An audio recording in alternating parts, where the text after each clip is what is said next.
Now, authorities in the Philippines say more than 700 people are now confirmed dead in the wake of Typhoon Bopha, with almost 900 people still unaccounted for. They fear that toll will go much higher. Bopha also left hundreds of thousands of people homeless when it tore through the southern part of the country just a week ago.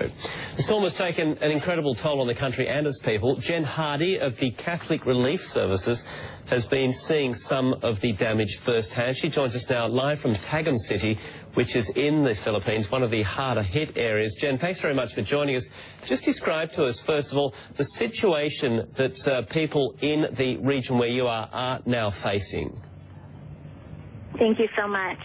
As I've been visiting the affected areas, I have been in the two affected provinces, Davao Oriental and Compostela Valley, and the situation is devastating. Houses are either severely damaged or destroyed, crumpled to the ground, and people have been trying to create makeshift shelters to shelter from the rain and also some very intense sun. So the situation is pretty desperate, but as with any storm, you know, there is different damage in different areas, and one of the hardest hit places is in Davao Oriental. And is there a government recovery program in place? Are you seeing people being helped now, or is it still more private concerns like yourself that are providing the support that they so desperately need?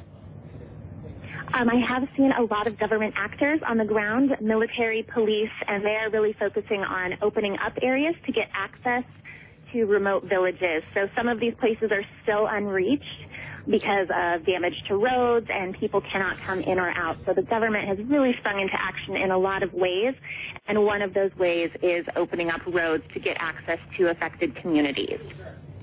So at the moment, there are still communities which we don't know about. We don't know what the damage and what the death toll could be. And that's correct. The government has reached all of the larger communities, but there are tiny towns up in the hillsides that they're still waiting to hear how they were affected during the storm. So it's still what do people need most of all now? What do people need most? What do people need most of all now? Correct. So the biggest need I'm seeing is for emergency shelter. Again, these shelters that people have constructed are very ramshackle. They're not sufficient to protect from sun or rain. Actually, yesterday I saw a family of 6 lined up next to a tower pole to try to get out of the sun. They were trying to line up in the little bit of shade they could find. So shelter is a big issue, as well as water and hygiene, and also security. These communities are very dark at night with power being out, so crime is a concern. But those immediate needs, so once they're met, then the emergency can move into more of a recovery phase.